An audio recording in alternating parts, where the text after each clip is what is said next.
Hello दोस्तों। एक तरफ जहां महिलाओं को देवी का रूप माना जाता है, वहीं भारत जैसे देश में कुछ असामाजिक तत्वों ने ऑनलाइन प्लेटफॉर्म में भारतीय मुस्लिम महिलाओं की छवि को धूमिल करने की कोशिश की है। मुस्लिम महिलाओं को ऑनलाइन प्लेटफॉर्म पे बेचा जा रहा है, उन्हें सरेआम नीलाम किया जा रहा है। इंडिया में हो रहे ऐसे क्राइम को इंटरनेशनल मीडिया कवर कर रही है, जिससे भारत के सतत विकास पॉलिसी तो धूमिल हो रही है, साथ ही महिलाओं के प्रति लोगों का व्यवहार भी बदल रहा है। 1 जनवरी को इशरत आरा नामक एक जर्नलिस्ट जब अपने ट्विटर पोस्ट पर ये बात कहती हैं कि न्यू ईयर सेलिब्रेट करने के लिए मुस्लिम महिलाओं को अब इतना भी अधिकार नहीं है, वो 1 जनवरी को भी डर डर करके सेलिब्रेट करें। आखिर उन्होंने ऐसा क्यों कहा, क्या है रीज़न, आइए जानते हैं इसके बारे में। सबसे पहले तो हम जानते हैं बुल्ली बाई ऐप है क्या, इसे कैसे क्रिएट किया गया है, इसके लिए क्या क्या सोर्सेस का यूज़ किया गया है। तो आइए जानते हैं। बुल्ली बाई ऐप एक ओपन सोर्स ऐप है जिसमें ट्विटर हैंडल अकाउंट को भी यूज़ किया गया है। इसमें वो सभी मुस्लिम वुमेन्स की पिक और डिटेल को शेयर किया गया है जो कि किसी न किसी वर्क प्लेस से जुड़ी हुई है। Bulli Bai app GitHub software के माध्यम से क्रिएट किया गया है। तो गिट हब क्या है, सबसे पहले तो ये जानना जरूरी है। गिट हब है ना, वर्ल्ड का largest open source software platform है। इसे लिनस टोरवाल्ड्स ने 2005 में डिजाइन किया था। गिट हब है न्यू एप्लीकेशन, मतलब ऐप को जो है ना इसमें क्रिएट कर सकते हैं। और ये ऐप जो है ना एक ओपन सोर्स होता है, यहाँ पे क्रिएट करने के बाद इसे कोई भी देख सकता है, मतलब ये पूरे वर्ल्ड में इसे कोई भी देख सकता है।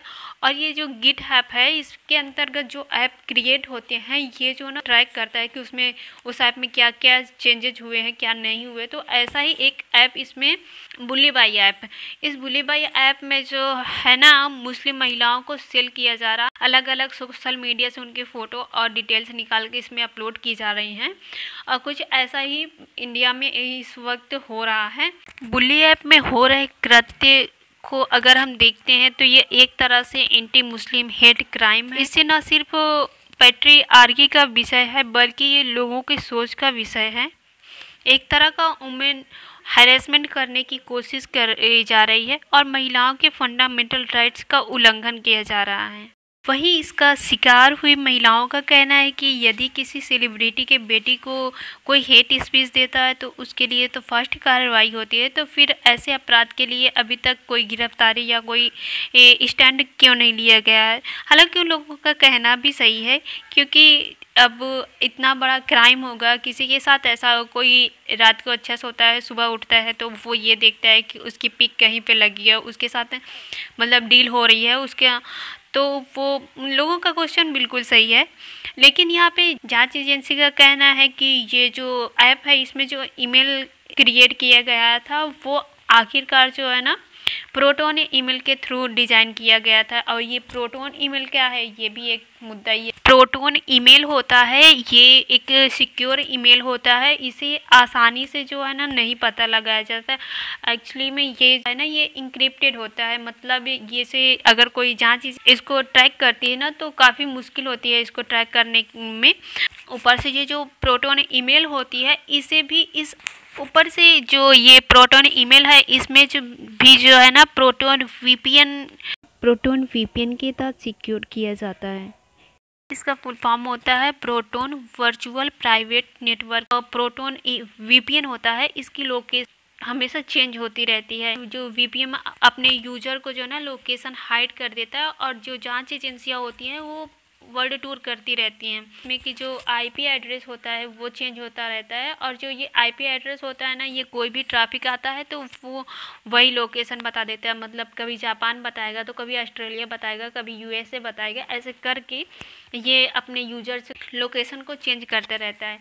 और प्रोटोन ईमेल को जो ये बुल्ली बाई ऐप में प्रोटोन ईमेल यूज किया गया है उसे जो ना प्रोटोन वीपीएन के माध्यम से क्रिएट किया गया था। इसके वजह से ये जो क्राइम आरोपी, अब 6 महीने से ज़्यादा का टाइम लगा उन लोगों को पकड़ने में। तो जाहिर सी बात है सिक्योरिटी और प्राइवेसी रहेगी तो कहाँ से कोई उसको ट्रैक कर सकता है।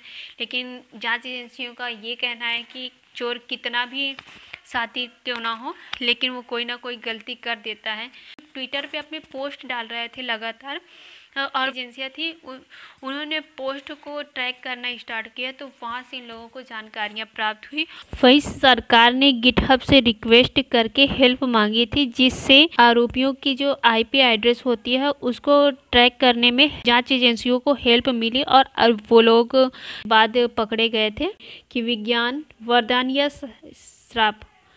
तो अगर कोई गुड मोटिव से इसे यूज करता है तो वरदान है, लेकिन अगर कोई इसे बैड मोटिव से यूज करता है तो ये अभिशाप है। जाहिर सी बात है, लोगों की मेंटेलिटी को अब तो कोई कह नहीं सकता है, और ये तो एक बस कोड होता है जिसे गुड या बैड मोटिव से यूज़ किया जा सकता है। वो तो हम लोगों की मेंटेलिटी के ऊपर है। मुझे लगता है कि अगर हम किसी अच्छे काम के लिए यूज़ करते तो उसका फल भी अच्छा होता है। तो आप लोगों को ये जानकारी कैसी लगी कमेंट में बताना मत भूलना। वीडियो को लास्ट तक देखने के लिए थैंक यू सो मच।